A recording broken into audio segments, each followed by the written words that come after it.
Kota Nazaret merupakan salah satu kota paling tua dan paling syarat makna dalam sejarah keagamaan dunia. Letaknya berada di wilayah Galilea yang sekarang termasuk Palestina Utara. Sejarah Nazaret tidak dapat dilepaskan dari kajian para sejarawan dan arkeolog lintas tradisi agama Yahudi, Kristen, dan Islam. Menariknya, kota ini justru hampir tidak disebut secara jelas dalam sumber-sumber Yahudi kuno sebelum era Romawi, sehingga memunculkan perdebatan panjang mengenai status dan keberadaannya pada masa awal. Dalam kajian sejarawan Yahudi, Nazaret dianggap sebagai pemukiman kecil yang sangat sederhana pada akhir periode Bait Suci kedua. Kitab-kitab Ibrani tidak menyebutkan Nazaret secara eksplisit. Bahkan dalam literatur Talmud awal, nama kota ini juga tidak muncul. Hal ini membuat sebagian sejarawan Yahudi berpendapat bahwa Nazaret bukanlah kota penting dan mungkin hanya berupa desa kecil yang dihuni oleh komunitas Yahudi miskin. Arkeologi modern mendukung pandangan ini dengan ditemukannya sisa-sisa rumah sederhana gua-gua hunian dan wadah batu khas masyarakat Yahudi abad pertama yang digunakan untuk menjaga kemurnian ritual. Penemuan tersebut menunjukkan bahwa penduduk Nazaret hidup sederhana sebagai petani dan pengrajin tanpa peran politik atau ekonomi besar. Para arkeolog Yahudi juga menekankan bahwa Nazaret merupakan pemukiman Yahudi yang taat hukum Taurat. Tidak ditemukan bukti kuat keberadaan kuil kafir atau pengaruh budaya Romawi yang dominan pada masa awal. Ini menunjukkan bahwa Nazaret adalah komunitas tertutup yang mempertahankan identitas Yahudi secara kuat. Setelah kehancuran Yerusalem pada tahun 70 Masehi, sebagian imam Yahudi diyakini berpindah ke wilayah Galilea termasuk sekitar Nazaret. Bukti berupa prasasti yang menyebutkan keluarga imam ditemukan di wilayah sekitar Galilea dan sering dijadikan petunjuk bahwa kawasan ini memiliki kesinambungan religius Yahudi. Dalam perspektif Kristen, Nazaret memperoleh makna yang sangat besar karena dikaitkan dengan kehidupan Isa Al-Masih. Injil menggambarkan Nazaret sebagai tempat Isa dibesarkan dan dikenal oleh masyarakat setempat. Para sejarawan Kristen awal menyadari bahwa Nazaret adalah kota kecil yang tidak terkenal. Bahkan dalam Injil terdapat ungkapan yang menunjukkan keraguan masyarakat Yahudi terhadap Nazaret sebagai tempat lahirnya seorang tokoh besar. Justru ketidakterkenalan Nazaret ini dipahami oleh teolog Kristen sebagai bagian dari rencana ilahi bahwa seorang nabi besar muncul dari tempat yang dianggap rendah. Arkeologi Kristen sejak abad keempat Masehi mulai berkembang pesat setelah Kekaisaran Romawi mengadopsi agama Kristen. Gereja-gereja dibangun di Nazaret untuk menandai lokasi yang diyakini berkaitan dengan keluarga Maryam. Penggalian arkeologis modern di bawah gereja-gereja tersebut menemukan sisa bangunan rumah dari abad pertama yang sesuai dengan deskripsi hunian Yahudi sederhana. Temuan ini memperkuat pandangan bahwa Nazaret memang telah dihuni pada masa kehidupan Isa, meskipun dalam skala kecil. Para arkeolog juga menemukan makam-makam Yahudi di sekitar kota yang menunjukkan praktik pemakaman sesuai tradisi Yahudi pada masa itu. Sejarawan Kristen menekankan bahwa Nazaret menjadi penting bukan karena kekuatan politik atau ekonomi, melainkan karena peristiwa religius yang kemudian membentuk sejarah dunia. Setelah abad keempat, kota ini berkembang menjadi pusat ziarah Kristen. Nazaret berubah dari desa kecil menjadi kota religius dengan gereja-gereja besar dan komunitas Kristen yang terus bertahan meskipun mengalami pergantian kekuasaan dari Romawi Bizantium hingga Muslim. Dalam perspektif Islam, Nazaret dikenal sebagai tempat yang sangat terkait dengan Maryam dan Isa yang dalam Al-Quran disebut sebagai nabi besar. Meskipun Al-Quran tidak menyebutkan nama Nazaret secara eksplisit, para mufasir dan sejarawan Muslim klasik mengaitkan wilayah Galilea dengan kehidupan Isa dan ibunya. Dalam literatur sejarah Islam, Nazaret sering disebut sebagai salah satu kota Nasrani terpenting di Syam. Nama Nasrani sendiri oleh sebagian ulama dikaitkan dengan Nazaret sebagai tempat asal pengikut Isa, meskipun terdapat perbedaan pendapat mengenai asal-usul istilah tersebut. Sejarawan Muslim seperti Al-Masudi dan Ibnu Asakir mencatat Nazaret sebagai kota yang dihormati oleh umat Kristen dan dilindungi oleh pemerintahan Islam setelah penaklukan Syam. Dalam catatan mereka, Nazaret digambarkan sebagai kota damai yang dihuni oleh komunitas Kristen yang menjalankan ibadahnya di bawah perlindungan hukum Islam. Arkeologi Islam di wilayah ini memang tidak seintensif Yerusalem, namun bukti-bukti administratif dan bangunan keagamaan menunjukkan kesinambungan kehidupan kota ini pada masa kekhalifahan. Arkeolog modern yang bekerja lintas tradisi agama sepakat bahwa Nazaret pada abad pertama Masehi adalah pemukiman kecil dengan populasi yang mungkin hanya beberapa ratus orang. Tidak ditemukan bukti bahwa kota ini memiliki tembok pertahanan, pasar besar, atau pusat administrasi. Namun justru kesederhanaan ini menjadi kunci penting dalam memahami peran Nazaret dalam sejarah keagamaan. Kota ini mencerminkan kehidupan masyarakat Yahudi biasa yang jauh dari pusat kekuasaan Yerusalem maupun kota-kota Helenistik besar. Dalam kesimpulan sejarah Nazaret, menurut para sejarawan dan arkeolog Yahudi, Kristen, dan Islam, menunjukkan satu titik temu bahwa kota ini bukanlah pusat kekuatan dunia kuno, tetapi memiliki makna spiritual yang luar biasa. Bagi Yahudi, Nazaret adalah contoh desa Galilea yang taat tradisi. Bagi Kristen, Nazaret adalah tempat awal kehidupan Isa yang mengubah arah sejarah dunia. Bagi Islam, Nazaret adalah kota yang terhubung erat dengan kisah Nabi Isa dan Maryam yang dimuliakan.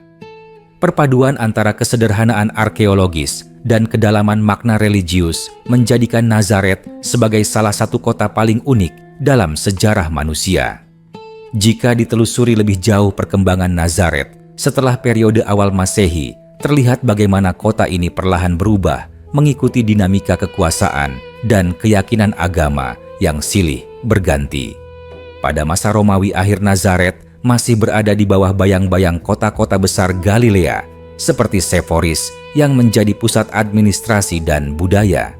Seforis terletak tidak jauh dari Nazaret dan memiliki pengaruh besar dalam kehidupan ekonomi kawasan tersebut.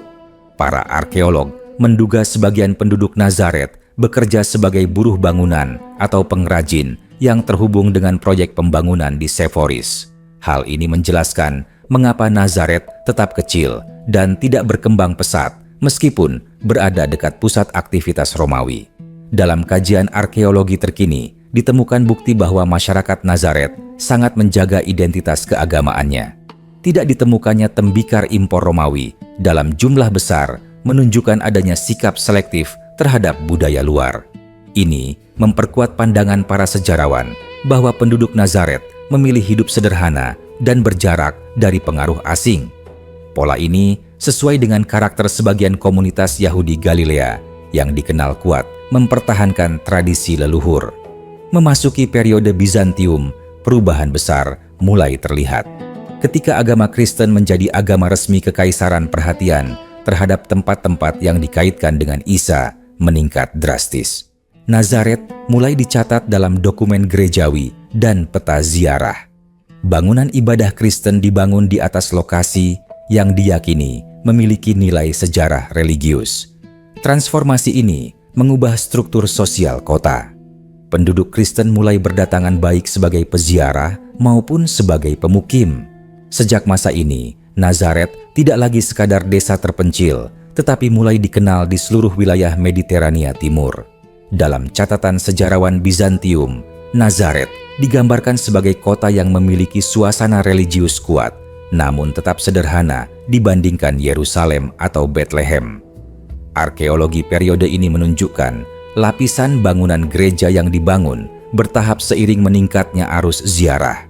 Sisa-sisa mosaik dan fondasi gereja menjadi bukti konkret perubahan fungsi kota dari pemukiman agraris menjadi pusat spiritual.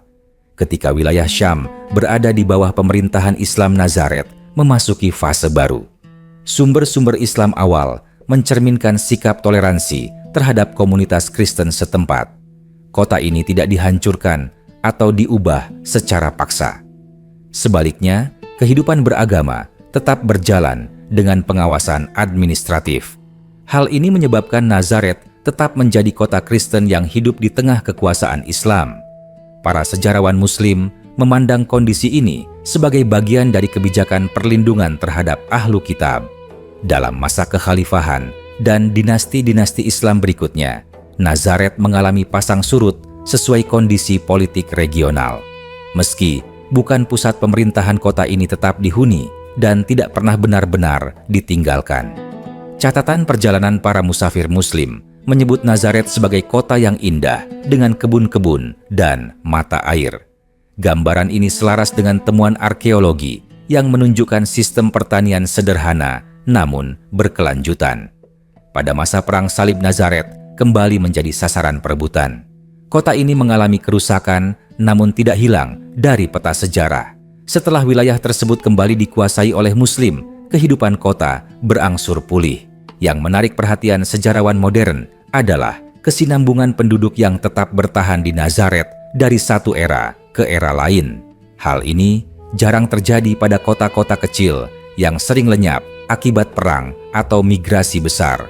Kajian sejarah lintas disiplin menempatkan Nazaret sebagai contoh kota yang maknanya dibentuk lebih oleh narasi keagamaan daripada oleh kekuatan material.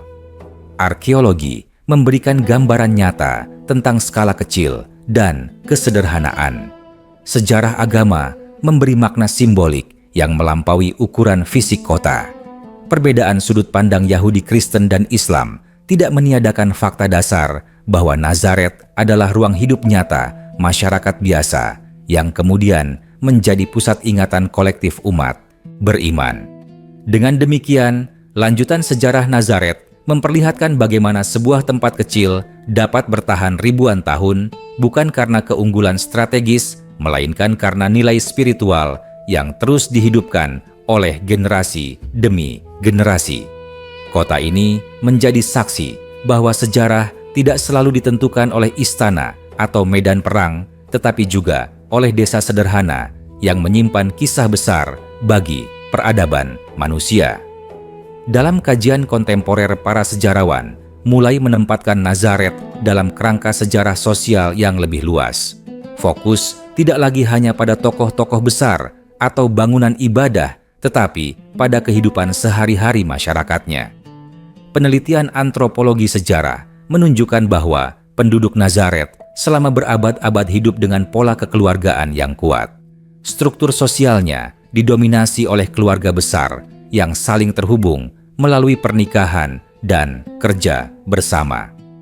Pola ini membantu kota tersebut bertahan meskipun menghadapi tekanan politik, ekonomi, dan militer dari luar. Pendekatan arkeologi lingkungan juga memberikan sudut pandang baru. Analisis tanah dan sisa tanaman purba menunjukkan bahwa wilayah sekitar Nazaret memiliki sistem pertanian yang menyesuaikan dengan kondisi alam Galilea. Teras-teras ladang dan pengelolaan air hujan menjadi kunci keberlangsungan hidup. Ini menjelaskan mengapa komunitas di Nazaret mampu bertahan dalam jangka panjang tanpa harus berkembang menjadi kota besar. Kehidupan yang cukup dan stabil menjadi pilihan yang disengaja, bukan keterpaksaan semata. Dalam historiografi Yahudi modern, Nazaret sering dipandang sebagai contoh komunitas Galilea yang berbeda dari pusat keagamaan Yerusalem. Para peneliti menilai bahwa wilayah Galilea memiliki corak keagamaan yang lebih egaliter dan membumi. Hal ini menciptakan tradisi religius yang menekankan praktik sehari-hari ketimbang simbol-simbol monumental. Perspektif ini membantu memahami mengapa tokoh keagamaan besar dapat muncul dari lingkungan seperti Nazaret menurut narasi Kristen dan Islam. Dalam teologi Kristen, mutakhir Nazaret sering dijadikan simbol kehidupan biasa yang disucikan. Sejarawan gereja menafsirkan sejarah kota ini sebagai gambaran nilai kerendahan hati dan kedekatan dengan masyarakat kecil. Karena itu, Nazaret tidak hanya dipelajari sebagai lokasi geografis, tetapi juga sebagai konsep teologis. Pandangan ini mendorong penelitian yang lebih kritis terhadap sumber-sumber kuno dengan menggabungkan arkeologi sejarah dan kajian teks. Dalam dunia Islam modern, para akademisi Muslim menempatkan Nazaret sebagai bagian dari lanskap kenabian di wilayah Syam. Kajian sejarah Islam tidak lagi hanya mengutip riwayat klasik, tetapi juga berdialog dengan temuan arkeologi dan penelitian Barat. Dari sini muncul kesadaran bahwa kota-kota yang berkaitan dengan para nabi memiliki sejarah panjang yang melibatkan banyak komunitas. Nazaret dipahami sebagai ruang perjumpaan antara tradisi Ibrahimik yang berbeda, namun memiliki akar yang sama. Seiring berkembangnya ilmu arkeologi, metode penelitian pun semakin canggih. Penggunaan teknologi pemetaan bawah tanah dan analisis digital memungkinkan para peneliti menelusuri lapisan sejarah tanpa merusak situs. Hasilnya menunjukkan bahwa Nazaret tidak pernah mengalami jeda hunian yang panjang. Selalu ada komunitas yang menetap meskipun dalam jumlah kecil. Fakta ini memperkuat pandangan bahwa kota tersebut memiliki daya tarik yang bersifat kultural dan spiritual. Dalam diskursus sejarah global, Nazaret sering dijadikan contoh bagaimana memori kolektif dapat mengangkat sebuah tempat kecil menjadi simbol lintas zaman. Kota ini tidak dibangun oleh kekaisaran besar dan tidak dikenal sebagai pusat perdagangan internasional. Namun, keberadaannya terus dicatat karena kisah yang dilekatkan padanya. Sejarawan melihat hal ini sebagai bukti bahwa sejarah manusia tidak hanya digerakkan oleh kekuatan materi, tetapi juga oleh keyakinan dan makna. Dengan demikian, pemahaman modern tentang Nazaret merupakan hasil dialog panjang antara teks suci catatan sejarah dan bukti arkeologis. Setiap tradisi agama membawa sudut pandangnya sendiri, namun semuanya berkontribusi dalam membentuk gambaran yang lebih utuh. Nazaret muncul bukan sebagai kota mitos semata, tetapi sebagai tempat nyata yang hidup berubah dan bertahan di tengah arus sejarah panjang kawasan Timur Tengah. Dalam perkembangan era modern, Nazaret mengalami perubahan identitas yang cukup signifikan.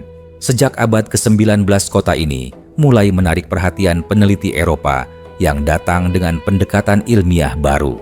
Mereka tidak lagi sekadar mencari lokasi suci, melainkan mencoba memahami lapisan sejarah secara kritis. Catatan perjalanan dan laporan penggalian dari masa ini menunjukkan bagaimana Nazaret mulai dipetakan secara sistematis. Peta-peta awal memperlihatkan kota yang tumbuh, mengikuti kontur alam tanpa perencanaan besar. Jalan-jalannya sempit berkelok dan menyatu dengan permukiman lama yang telah dihuni turun-temurun. Perubahan politik di kawasan Palestina pada abad ke-20 turut memengaruhi wajah Nazaret. Kota ini menjadi ruang hidup bagi masyarakat Arab Palestina yang sebagian besar beragama Kristen dan Muslim. Para sejarawan sosial menilai bahwa Nazaret berkembang sebagai pusat budaya Arab di Galilea. Sekolah-sekolah percetakan dan kegiatan intelektual bermunculan. Dengan demikian, kota ini tidak hanya mempertahankan makna religiusnya, tetapi juga berperan dalam dinamika sosial dan identitas masyarakat setempat. Dalam kajian arkeologi terbaru, perhatian diarahkan pada area permukiman biasa, bukan hanya situs keagamaan. Penelitian rumah-rumah lama sumur dan jalur air memberikan gambaran konkret tentang pola hidup masyarakat dari berbagai periode. Temuan tersebut memperlihatkan kesinambungan tradisi lokal yang beradaptasi dengan perubahan zaman. Meskipun kekuasaan silih berganti, cara hidup dasar masyarakat Nazaret menunjukkan stabilitas yang luar biasa. Para sejarawan Yahudi kontemporer mulai melihat Nazaret sebagai bagian dari mosaik sejarah Galilea yang beragam. Kota ini dipahami bukan sebagai simbol tunggal satu agama, melainkan sebagai ruang interaksi antar komunitas. Pendekatan ini berbeda dari pandangan lama yang cenderung menempatkan Nazaret di pinggiran sejarah Yahudi. Kini, kota tersebut diakui sebagai bagian dari lanskap sosial wilayah utara yang kompleks. Dalam wacana Kristen modern, Nazaret sering diangkat sebagai simbol kehidupan keseharian yang memiliki nilai spiritual tinggi. Gereja-gereja tidak lagi hanya menekankan aspek mukjizat, tetapi juga konteks sosial dan budaya masyarakat setempat. Hal ini mendorong dialog antar agama, karena gambaran Nazaret sebagai kota manusiawi membuka ruang pemahaman bersama. Sementara itu, pemikir Muslim masa kini memandang Nazaret sebagai bagian dari sejarah kenabian yang harus dipahami secara adil dan proporsional. Kota ini dipelajari bukan untuk klaim eksklusif, melainkan sebagai bukti bahwa jejak para nabi tersebar di wilayah yang dihuni banyak umat. Perspektif ini mendorong pendekatan sejarah yang menekankan penghormatan terhadap keberagaman memori religius. Dalam diskursus akademik global, Nazaret menjadi studi kasus penting tentang hubungan antara tempat sejarah dan makna simbolik. Kota ini menunjukkan bagaimana ruang geografis yang sederhana dapat menjadi pusat perdebatan identitas dan ingatan kolektif. Para sejarawan sepakat bahwa memahami Nazaret berarti memahami cara manusia memberi makna pada ruang yang mereka huni. Dengan demikian, lanjutan sejarah Nazaret di era modern menegaskan bahwa kota ini tidak pernah berhenti hidup dalam kesadaran manusia. Ia terus berubah mengikuti zaman, namun tetap mempertahankan lapisan-lapisan masa lalu. Nazaret berdiri sebagai saksi bahwa sejarah bukan hanya tentang kejadian besar, tetapi juga tentang keberlanjutan kehidupan sehari-hari yang memberi makna mendalam bagi peradaban.